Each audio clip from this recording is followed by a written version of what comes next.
Bismillahirrahmanirrahim. Assalamualaikum warahmatullahi wabarakatuh. Alhamdulillah kita ketemu lagi dalam pelajaran fisika. Tetap belajar di rumah, tetap fokus walaupun dari rumah ya. Kita meneruskan pertemuan yang kemarin. Kita sudah bahas tentang besaran, pengukuran, tapi kemarin belum selesai ya. Baru sampai pengukuran pada jangka sorong. Nah, kita lanjut lagi yang sekarang.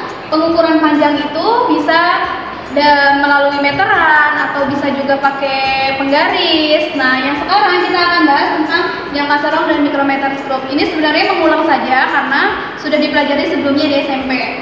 Nah, yang pertama adalah jangka sorong. Di jangka sorong itu ada dua skala. Yang pertama skala utama dan skala nonius. Skala utama jangka sorong itu yang atas. Ini skala utama. Yang bawahnya adalah skala nonius. Yang pertama, gimana cara menentukan skala utama? Kita lihat, di sini ada skala 3, maka kita tulis 3, yang terakhir skala 3, itu untuk skala utama. 1, 2, 3, 4, sebelum angka 0. Jadi 3,40, satuannya cm. Nah, untuk jangka sorong, ini satuannya dia cm. Kemudian, untuk skala noniusnya, cari skala yang bertemu dari skala utama ke skala nonius. Yang bertemu yang ini, kita hitung dia berapa? 0, 1, 2, 3, 4. Berarti skala noniusnya 0,04. Kemudian ditambah 4, 4, 3. Berarti 3,44 cm. Berikutnya, contoh yang berikutnya. Sama, ini juga ada dua skala utama dan nonius. Skala utama dulu. Skala utama, kita lihat yang terakhir adalah angka 6. Kita tulis 6, 1, 2, 3, 4, 5. Sudah ketemu angka 0, berarti 6,50 cm. Kemudian skala noniusnya. Skala nonius cari yang dia lurus. Yang lurus kebetulan yang ini. Nah, di bawah udah ada angka 5 nih. Gak usah dihitung, gak apa-apa kalau ada angkanya ya. Berarti 0,05 cm. Ditambahkan jadi ini 5, tambahkan 5, 6,55 cm. Ini untuk yang jangka sorong. Bagaimana untuk mikrometer skop? Dia sama. Bedanya yang tadi satuannya cm, ini satuannya milimeter. Lebih kecil dibanding cm. Punya dua skala juga. Kalau tadi skala utama di atas, skala nonius di bawah. Kalau yang ini skala utama yang di sebelah kiri. Ini skala utama, yang sebelah kanan adalah skala nonius. Caranya masih sama. Misalnya ini 7. Kemudian ini misalnya berapa ya? 9 ya boleh. Nah, gimana caranya? Skala utama dulu kita cari. Skala utama. Berapa nih skala utamanya? Angka yang terakhir adalah angka 7 dan 8. Mana yang kita tulis?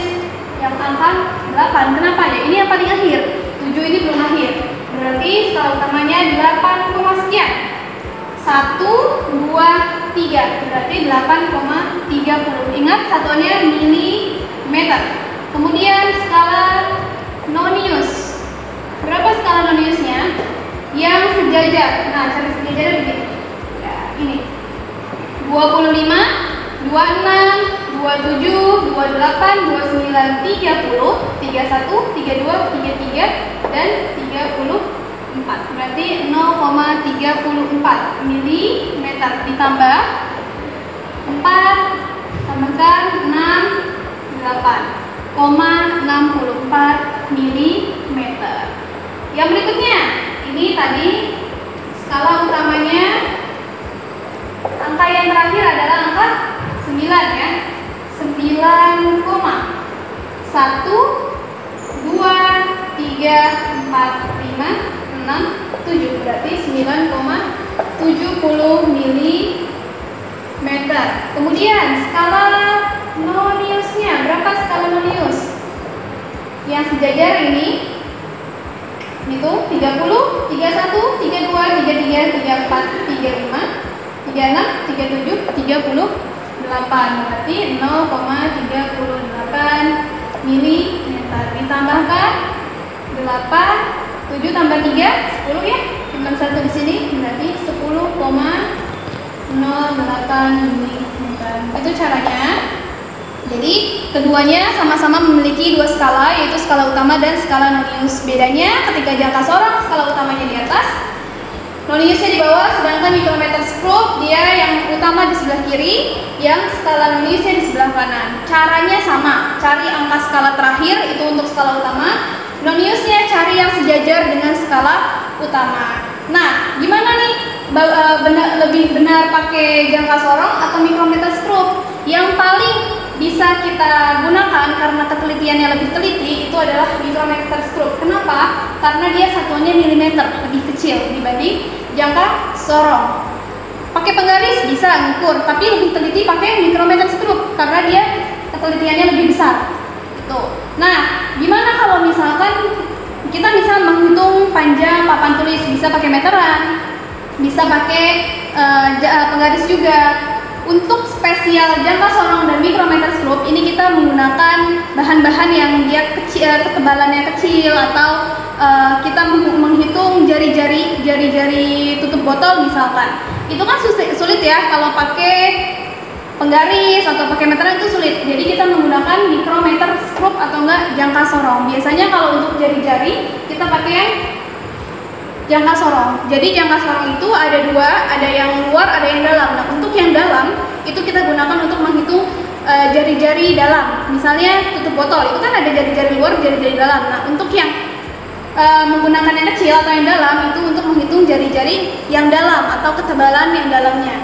Gimana cara menghitung ketebalan dari uang logam misalnya? Nah, itu bisa pakai micrometer screw. Jadi memang untuk jangka sorong dan micrometer screw ini kita gunakan untuk barang-barang yang kecil, yang dia butuh ketelitian lebih dibanding yang barang-barang seperti misalkan papan tulis. Untuk kita mengetahui panjang kita bisa pakai meteran. Begitu. Nah, untuk yang berikutnya, untuk memperdalam nanti ada soal latihan, kalian kerjakan di soal latihannya.